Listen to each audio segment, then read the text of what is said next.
कैसा ये इश्क है।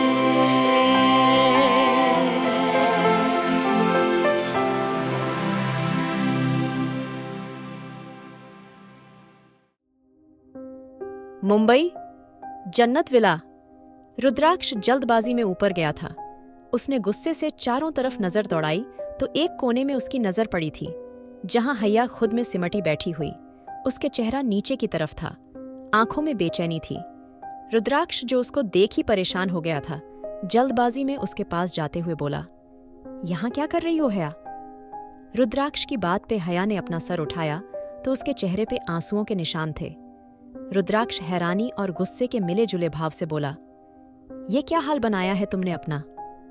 रुद्राक्ष की बात पे हैया बिना कुछ बोले उसके गले आ लगी थी। हैया धीरे से बोली, रुद्राक्ष। रुद्राक्ष उसके चेहरे को ऊपर करते हुए बोला, किसने किया ये सब? रुद्राक्ष की बात पे हैया अपना चेहरा दूसरी तरफ करते हुए बोली, रुद्राक्ष मुझे माफ कर दो। हैया की बात पे रुद्राक्ष हैरानी से बोला, किस लिए माफ कर दूं तुम्हें? क्या किया है तुमने? रुद्राक्ष की बात सुन के हैया धीरे से बोली, रुद्राक्ष मुझसे वो। उसके रोने में फिर से तेजी आ गई थी। हैया धीरे से बोली, तुम मुझे सुनाओगे नहीं ना? हैया सवालिया नजरों से रुद्राक्ष को देखते हुए बोली तो रुद्राक्ष गहरी सांस लेते हुए बोला, हैया पहले मुझे बताओ क्या हुआ? तुमने अब कौन सी मुसीबत मोल ले ली? रुद्राक्ष की बात पे हैया सुबकते हुए बोली, रुद्राक्ष मुझसे बहुत बड़ी गलती हो गई। मैंने वो। रुद्राक्ष धीरे से बोला, तुमने? हैया धीरे से बोली, जो रिंग तुमने मुझे पहनाई थी वो मुझसे खो गई। रुद्राक्ष हैरानी से बोला, व्याट? हैया का रोना फिर से तेज हो गया था। रुद्राक्ष धीरे से बोला, तो सिर्फ इसलिए तुम इतना रोई? एक रिंग की वजह से? रुद्राक्ष की बात पे हैया फिर से बोली, वो हमारे प्यार की निशानी थी। तुमने पहली बार मुझे कुछ दिया था, वो मुझसे खो। हैया की आवाज उसके मुंह में ही रह गई थी, क्योंकि रुद्राक्ष ने बड़ी शिद्दत से उसके होठों को अपनी कैद में कर लिया था। कुछ देर बाद रुद्राक्ष हैया से अलग होते हुए बोला, तुमने सिर्फ एक रिंग के लिए खुद को इतनी तकलीफ दी हैया? रुद्राक्ष की बात पे हैया धीरे से बोली, रुद्राक्ष ये छोटी बात नहीं है। रुद्राक्ष गुस्से से बोला, ये छोटी बात ही है। हैया तुम मेरी बीवी हो। रुद्राक्ष, शेखावत की बीवी में हजारों लाखों रिंग तुम्हारे कदमों में डाल दूंगा, लेकिन उस मामूली सी रिंग के लिए तुम ये खुद को तकलीफ दे रही हो? हैया धीरे से बोली। रुद्राक्ष। रुद्राक्ष फिर से उसकी बात पूरी होने से पहले बोला, हैया जब सुबह तुमने मुझे रिंग के बारे में बताया, मुझे लगा था तुम उसको कहीं रख के भूल चुकी हो। तुम उस रिंग को इतना स्पेशल समझती नहीं, इसलिए भूल आई। अगर मुझे ये पता होता तुम उस रिंग को भूली नहीं बल्कि खो चुकी हो तो ये बात नहीं बढ़ती। अच्छा, अब बस ये बात खत्म करें। यहाँ कितनी ठंड है और तुम यहाँ बैठी हो, नीचे चले? रुद्राक्ष की बात पे हैया धीरे से बोली, रुद्राक्ष। लेकिन रुद्राक्ष धीरे से बोला, क्या हम अब इस टॉपिक पे बात करना बंद कर दें हैया? मैंने कहा, ना आई रियली लव यू। ये सब बातें इतनी मामूली हैं, हमें इनके बारे में बात करके अपना वक्त बर्बाद नहीं करना चाहिए। इतना कह के रुद्राक्ष हैया का हाथ पकड़ के आगे बढ़ गया था। जैसे ही दोनों नीचे आए, कोई जो उनको देख रहा था उसकी आंखों में अलग सी आग लग गई थी। रुद्राक्ष का रूम। हैया और रुद्राक्ष दोनों ही रूम में आ गए थे। हैया के चेहरे पे अलग सी खूबसूरती थी। शायद वो अब सुकून से थी, लेकिन उसके दिल के कोने में अभी भी एक अफसोस सा था। रुद्राक्ष अपनी शर्ट के बटन खोलते हुए बोला, मैं तुम्हारे लिए उससे बेहतर रिंग ले आऊंगा, तुम्हें परेशान होने की जरूरत नहीं। रुद्राक्ष की बात पे हैया उसके करीब आके उसके सीने पे अपनी उंगलियां घुमाते हुए बोली, रुद्राक्ष एक बात कहूं?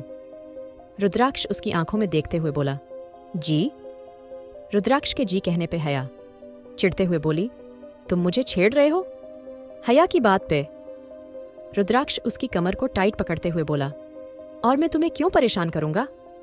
वैसे कर भी लूं तो मेरे पास ये हक है, और जब तुम इतने प्यार से मेरा नाम लोगी मेरे पास और कोई रास्ता ही नहीं। रुद्राक्ष उसकी आंखों में देखते हुए बोला, क्या कहना है? हैया धीरे से बोली, कुछ नहीं, बस तुम्हारे करीब आने को मन किया तो इतना कह के हैया पीछे की तरफ खिसक गई थी। तभी रुद्राक्ष उसकी गर्दन पकड़ के अपने करीब खींचते हुए बोला, अब पास आई हो तो दूर का मतलब ही नहीं। रुद्राक्ष की बात पे हया धीरे से बोली, मुझे कुछ जरूरी काम है। रुद्राक्ष हया को खुद से एकदम चिपकाते हुए बोला, और तुम्हारा कोई काम मुझसे जरूरी नहीं हो सकता। हया रुद्राक्ष शेखावत। रुद्राक्ष की बात पे हया धीरे से बोली, रुद्राक्ष। लेकिन तब तक रुद्राक्ष उसके बिल्कुल अपने करीब कर चुका था। रुद्राक्ष ने नीचे की तरफ हाथ करा और एक झटके से हया की साड़ी उसके जिस्म से अलग कर दी। हया की आंखों में अलग सी खुशी थी। रुद्राक्ष ने हया के दोनों हाथ ऊपर करे और झटके से उसको दीवार के सहारे लगा दिया। हया हैरानी से बोली, रुद्राक्ष। लेकिन तब तक रुद्राक्ष उसके होंठों पे टूट पड़ा था। हया के हाथ रुद्राक्ष के चेहरे पे थे। जैसे रुद्राक्ष के होंठ नीचे की तरफ खिसक रहे थे, हया के हाथ रुद्राक्ष के बालों पे कसते जा रहे थे। और फिर रुद्राक्ष धीरे धीरे नीचे की तरफ बैठ गया था और अचानक ही हया की आंखें बंद हो गई थीं। उसके चेहरे पे अलग से भाव थे। उसके हाथ रुद्राक्ष के बालों पे थे। उसका चेहरा लाल था। पसीने की बूंदें उसके चेहरे पे चमक रही थीं। हया धीरे से बोली, रुद्राक्ष। लेकिन रुद्राक्ष पे कोई नहीं था। अगले ही पल रुद्राक्ष ने हया को अपनी गोद में उठाया और दोनों बिस्तर पर आ गए थे। हया लगातार रुद्राक्ष के आगे कमजोर पड़ रही थी। रुद्राक्ष जब जब हया के करीब आता था, वो ऐसे ही पल पागल हो जाया करती थी। हया की आवाजें तेज जी चुकी थीं। कमरे में लगातार उसकी आवाजें गूंज रही थीं, लेकिन रुद्राक्ष की शिद्दत बढ़ती जा रही थी। रुद्राक्ष ने झटके से हया को अपने ऊपर करा और उसकी आंखों में देखने लगा। रुद्राक्ष की बात का मतलब समझ के हया ने सर हिला दिया और अब उनका प्यार इस कमरे के माहौल को भी गर्म कर रहा था। मेन हॉल जेनी अपने फोन में कुछ कर रही थी। तभी उसकी नजर वीना पे पड़ी थी, जो कि किसी को बार बार कॉल कर रही थी। जेनी हैरानी से बोली, आंटी क्या हुआ? आप परेशान सी लग रही हैं। सब ठीक है? जेनी की बात पे वीना धीरे से बोला, हाँ सब ठीक है बेटा। तुम बताओ कैसी हो?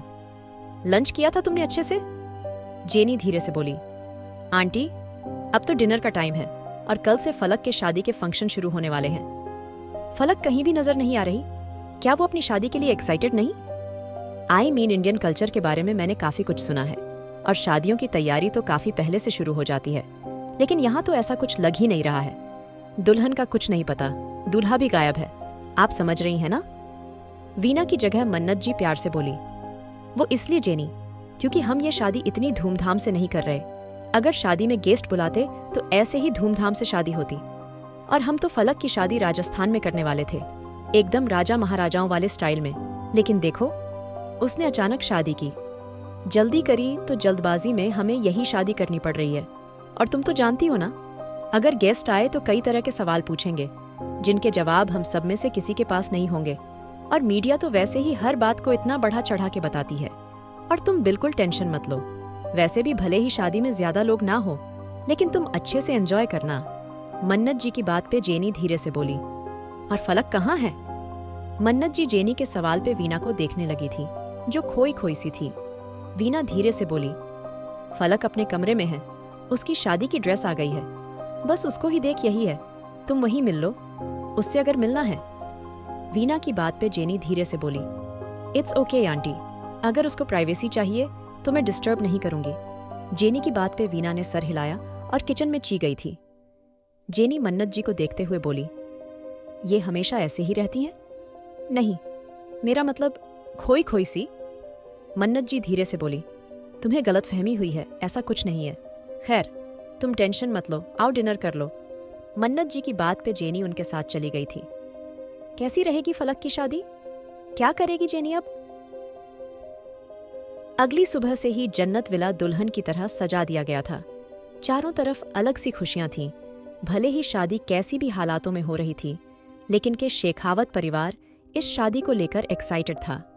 वहीं फलक के चेहरे पे किसी तरह की खुशी नहीं थी। हया बहुत अच्छे से हर एक चीज का ध्यान रख रही थी। आज शाम फलक की हल्दी थी और मेहंदी परसों शादी होने वाली थी। फलक अपने कमरे में बैठी थी। जेनी काफी एक्साइटेड थी। आखिर वो आज एक इंडियन वेडिंग अटेंड करने वाली थी। ये सोच के ही उसको काफी अच्छा लग रहा था। वहीं हया फलक के कमरे में आई थी, जो किसी गहरी सोच में थी। हया फलक को देखते हुए, किस सोच में गुम हो तुम? हया की बात सुन के फलक धीरे से बोली, कहीं भी नहीं? मॉम कहाँ है भाभी? वो सुबह से मेरे पास नहीं आई। भले ही शाद केसे भी जो तनी थी, लेकिन अब हो रही है ना। फिर ये नाराजगी, ये सब किस लिए? हैया गहरी सांस लेकर बोली, देखो फलक सब बिजी हैं, नीचे सब लोग तैयारी कर रहे हैं, शायद चाची को वक्त ना मिला हो, है ना? क्या हमें इस बात से परेशान होना चाहिए? और देखो मैं आई हूं ना तुम्हारे पास। और तुम्हें पता है, अरीना भाभी का कॉल आया था, उन्होंने तुम्हारी शादी के लिए बहुत सारी बेस्ट विशेष दी है। हैया धीरे से बोली। तो फलक गहरी नजरों से उसको देखते हुए बोली, मतलब वो नहीं आएगी? फलक की बात पे हैया उसको देखते हुए बोली, फलक वो बहुत ज्यादा बिजी हैं, बस इसलिए तुम टेंशन मत लो, हम सब हैं तो। हैया की बात पे फलक चिढ़ते हुए बोली, रियली भाभी? हम सब? कौन सब? आप भाई, बड़ी मॉम, ईशान भाई, बस? और कौन है? मेरी खुद की मॉम ने मुझसे एक बार बात नहीं करी, मेरे डैड यहाँ नहीं आए, और तो और अब अरीना भाभी भी। ऐसा लगता है जैसे मैं सच में बोझ थी। और दादू वो भी इस शादी में शामिल नहीं है। क्या हो जाता अगर वो आ जाते? हैया धीरे से बोली। फलक प्लीज मेरी बात सुनो। हैया की बात पे फलक गहरी सांस लेते हुए बोली, मुझे कुछ नहीं सुनना भाभी, कल मैं यहाँ से चली जाऊंगी तो आप सब लोग खुशी से रहना, और ये सब लड़ाइयाँ झगड़े तो होते रहेंगे, लेकिन मेरी शादी हर रोज नहीं होगी। इतना कह के फलक उठते हुए बोली, मैं चलती हूँ। फलक की बात पे हैया उसको रोकती रह गई थी, लेकिन उसने एक बार भी पलट के नहीं देखा था। सिंघानिया हाउस। आज सिंघानिया हाउस में यहाँ जंग छिड़ी हुई थी। अनिरुद्ध की मॉम अर्शी सिंघानिया आज ही सिंघानिया हाउस आ गई थी, और अब अनिरुद्ध को लगातार उनकी बातें सुननी पड़ी रही थी। अनिरुद्ध की बहन टीना, जो कि अपने भाई के इस फैसले से जरा भी खुश नहीं थी, चिढ़ते हुए बोली, क्या भाई, अगर आपको दुश्मनों में ही शादी करनी थी तो हमारे सामने आपने इतने ड्रामे किस लिए करे थे? मॉम ने कितनी अच्छी लड़कियां बताई थी आपको शादी के लिए, लेकिन आपको कौन पसंद आया? वो फलक शेखावत, जिनसे हमारी दुश्मनी ना जाने कब से है। अनिरुद्ध गहरी सांस लेकर बोला, मेरी बात ध्यान से सुनो टीना, जितना हम लोग उन्हें दुश्मन मानते हैं उससे कई ज्यादा वो लोग हमें अपना दुश्मन मानते हैं, लेकिन उन्होंने वो दुश्मनी पीछे छोड़ के ये रिश्ता आगे बढ़ाया है, और हमारे लिए उससे बड़ी जीत और क्या होगी।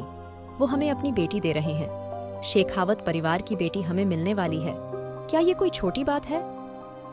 हमारे दुश्मन अब हमारे सामने झुक रहे हैं। अनिरुद्ध की बात पे उसकी माँ थोड़ा गुस्से से बोली, ओह वाओ, रियली अनिरुद्ध, ऐसा कब हुआ? और हमें कैसे पता नहीं चला? किसने कहा तुमसे? वो हमें अपनी बेटी दे रहे हैं। वो तो यहाँ भी खेल चुके हैं, तुम अभी से उनकी भाषा बोलने लगे हो। अभी वो लड़की इस घर में आई भी नहीं और तुम उसके होके रह गए। जब वो यहाँ आएगी तब क्या होगा? क्या करोगे तब तुम? अनिरुद्ध गहरी सांस लेने बोला, मैं कभी भी ऐसा नहीं करूंगा। वो लड़की यहाँ आके खुशी से नहीं रहेगी, मुझे सब याद है, लेकिन अब आप लोगों को इस शाद को मानना होगा, और मैं ये हरगिज बर्दाश्त नहीं करूंगा मेरी फैमिली अपने इकलौते बेटे की शादी में ना आए। मैंने गेस्ट को इनवाइट कर दिया है और हम लोग रिसेप्शन अच्छे से करेंगे, और हाँ हल्दी है मेरी। आज ये ऐसे चेहरे लेके आप लोग मेरी शादी अटेंड नहीं कर सकते, इसलिए जो कहाँ है वो करिए। अनिरुद्ध की बात पे टीना थोड़ा गुस्से से बोली, भाई मैं आपकी इस शादी में बिल्कुल नहीं आ रही, आप ही उस लड़की को लेके आइए और एंजॉय करिए। अनिरुद्ध गहरी सांस लेकर बोला, टीना मुझे कोई बहस नहीं करनी, अगर तुम इस शादी में नहीं आई तो तुम जो ये ऐशो आराम उठा रही हो ये मैं तुमसे छीन लूंगा। अपने भाई की बात पे टीना हैरानी दे बोली, व्हाट? भाई क्या हो गया आपको? अर्शी गुस्से से बोली, अनिरुद्ध तुम्हारी बहन है, वो क्या बकवास कर रहे हो? अनिरुद्ध आराम से बोला, जो आप सुन रही हैं, आज शाम हम लोग जन्नत विला चल रहे हैं, सब लोग तैयार रहना। कतना कह के अनिरुद्ध चला गया था। टीना आंखों में आंसू लेके बोली, देखा मॉम आपने? देखा भाई को? अर्शी टीना की बात सुन के बोली, हाँ देखा मैंने, लेकिन को सही कह रहा है, फैमिली के नाम पे सिर्फ हम दोनों हैं उसके पास, और हमें ही ये सब करना चाहिए। हम उसकी शादी में भी शामिल नहीं हो रहे। देखो टीना, मैं जानती हूँ हमारी उन लोगों से दुश्मनी है, मैं अनिरुद्ध के सामने कुछ भी कहूँ, लेकिन मैं इस बात को इनकार नहीं कर सकती। वो फैमिली इंडिया की रिचेस्ट और पावरफुल फैमिली में से एक है। अगर जिनका मुकाबला हम नहीं कर सकते, तुमने रुद्राक्ष शेखावत के बारे में सुना होगा। वो फलक का भाई है और रही बात उस लड़की की, तो हमारी दुश्मनी उससे नहीं है, उसकी फैमिली से है, इसलिए कोशिश करना उसके साथ सही से पेश आ जाओ। इतना कह के अर्शी चली गई थी और टीना उनकी बातों पे हैरान थी। जन्नत विला। शाम हो गई थी। हर तरफ बड़ी ही खूबसूरती से डेकोरेशन की गई थी। येलो और व्हाइट की थीम पे जन्नत विला खूबसूरत लग रहा था। हया भी बड़े दिल से तैयार हुई थी, लेकिन रुद्राक्ष गायब था। सब लोग आ चुके थे, लेकिन रुद्राक्ष नहीं आया था। हया अपनी साड़ी को सही करते हुए बोली, 7 बज चुके हैं, सब लोग आ गए, रुद्राक्ष कहाँ हो तुम? मैंने मना भी किया था, लेकिन नहीं, तुम्हें सुननी नहीं होती। हया ने गहरी सांस ली और एक बार फिर रुद्राक्ष को कॉल कर दिया। वो 20 कॉल कर चुकी थी उसको, लेकिन उसने एक भी नहीं उठाई थी। हया की नज़र फिर से दरवाजे की तरफ चली गई थी। अभी थोड़ी देर गुजरी थी जब बाहर से रुद्राक्ष अंदर आया था। वो काफी थका सा लग रहा था। रुद्राक्ष के अंदर आते ही हया उस पे बरसते हुए बोली, तुम समझते क्या हो खुद को, रुद्राक्ष शेखावत? मैं पिछले कई घंटों से तुम्हें कॉल कर रही हूँ, क्या तुम्हें सुनाई नहीं देता? और एक काम करो, इस फोन को आग लगा दो, क्योंकि सुनाई तो तुम्हें वैसे भी नहीं देता कुछ। हया की बात पे रुद्राक्ष गहरी सांस लेकर उसकी पतली कमर को अपने हाथ में लेते हुए बोला, आई एम रियली सॉरी, मेरी जान में बस किसी इम्पोर्टेंट काम में फंस गया था और फोन मेरे पास था नहीं, मैं केबिन में छोड़ के गया था, इसलिए बस। अच्छा तुम फिक्र मत करो प्लीज, मैं अभी रेडी हो जाता हूँ। रुद्राक्ष की बात पे हया धीरे से बोली, सब लोग आ चुके हैं, मैं नीचे जा रही हूँ, तुम जल्दी आना। इतना कह के हया आगे बढ़ी ही थी जब रुद्राक्ष उसके सामने आते हुए बोला, कोई कितना खूबसूरत लग रहा है। रुद्राक्ष की बात पे हया चिढ़ते हुए बोली, चुप रहो, अब ये सब करने मेरी नाराजगी दूर नहीं होने वाली। हया की बात पे रुद्राक्ष धीरे से उसकी नाक पे किस करते हुए बोला, मैं जानता हूँ तुम मुझसे ज्यादा नाराज नहीं रह सकती, इसलिए ये नखरे मत दिखाओ। रुद्राक्ष की बात पे हया उसके चेहरे को देखते हुए बोली, तुम अगले 2 मिनट में नीचे आ रहे हो या नहीं?